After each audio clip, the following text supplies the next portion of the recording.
Hi! Welcome to our channel. ఈరోజు మన కథ 'రావణ్ వైఫ్' పార్ట్ 9. మీ మనసుకు నచ్చే అత్యంత అద్భుతమైన కథ. ఇక కథలోకి వెళ్దామా? స్వీటీని వాడు కావాలని తీసుకువెళ్ళి వాడు నా కూతుర్ని ఏమైనా చేస్తాడా అన్న ఆలోచనే సూర్యనారాయణ తట్టుకోలేకపోతాడు. సూర్యనారాయణ సీక్రెట్గా రావణ్ గురించి ఎంక్వైరీ చేస్తాడు. ఆ రోజు జరిగిన బాంబ్ బ్లాస్ట్‌లో కార్‌లో ఉన్న వాళ్ళందరూ చనిపోయారని చెప్తున్నారు. మరి రావణ్ ఎలా బతికాడబ్బా అని సూర్యనారాయణ ఎంత ఆలోచించుకుంటున్నా అతని బుర్రకు ఏం తట్టడం లేదు. చించి చించి చించి అతని తలకాయ బద్దలైపోతుంది. రీజన్ మాత్రం దొరకలేదు.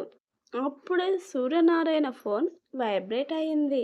ఏంటా అని ఫోన్ ఓపెన్ చేసి చూసేసరికి షాక్తో అలానే కూలబడిపోయాడు. అందులో ఏముందో మనం తర్వాతకి తెలుసుకుందాం. ఇప్పుడైతే శ్రీనిక రావణ్ దగ్గరికి వద్దాం.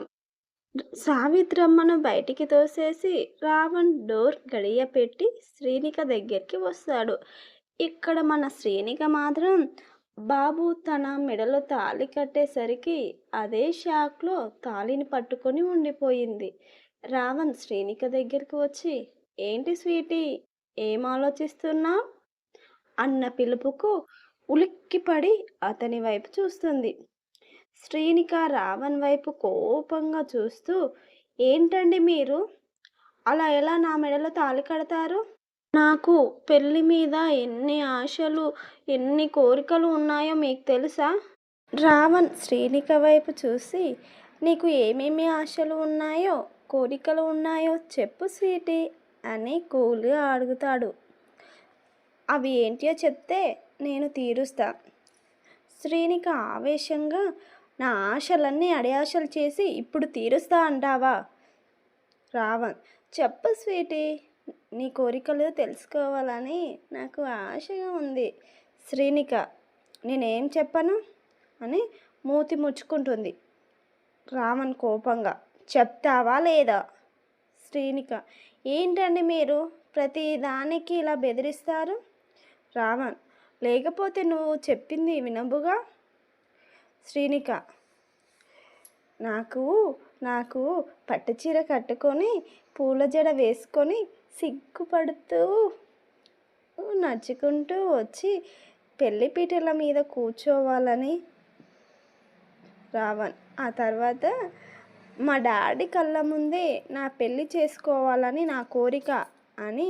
శ్రీనిక డాడీ అని ఎప్పుడు తన నోట్లో నుండి వచ్చిందో రావణ్ ముఖమంతా కోపంగా మారి కళ్ళు ఎర్రగా నిప్పులు కక్కేలాగా ఉన్నాయి.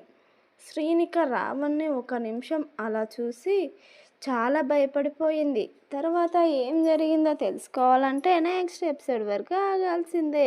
ఈ కథ మీకు కనుక నచ్చినట్టయితే లైక్ చేయండి, షేర్ చేయండి. మీ అమూల్యమైన అభిప్రాయాలను కామెంట్ రూపంలో తెలియజేయండి ఫ్రెండ్స్. మీరు కామెంట్ ఇస్తలేరబ్బా. నాకు స్టోరీ రాయాలన్న ఇంట్రెస్టే రావడం లేదు. స్టోరీ ఎలా ఉందో చెప్తేనే కదా రాయాలన్న ఇంట్రెస్ట్ వచ్చేది. మీరు ఎవ్వరు ఏం కామెంట్ చేశారు కాబట్టి ఏదో నేను కొంచెం అప్డేట్ ఇస్తున్నాను అంతే. ఇలాంటి ఇంట్రెస్టింగ్ స్టోరీస్ కావాలంటే వెంటనే మన ఛానల్ని సబ్స్క్రైబ్ చేసుకోండి ఫ్రెండ్స్. హైప్ ఇచ్చి మన వీడియోని ఎంకరేజ్ చేయండి. Thank you. Bye bye.